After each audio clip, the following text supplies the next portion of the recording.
City update ન્યૂઝમાં આપનું સ્વાગત છે।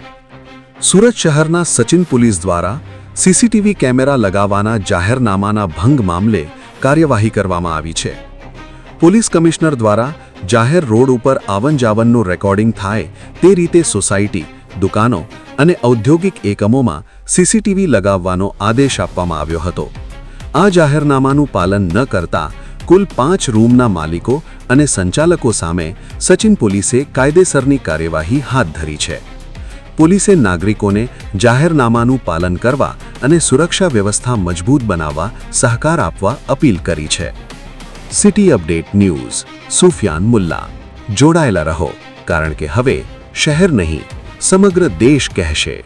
આ છે સિટી અપડેટ ન્યૂઝ।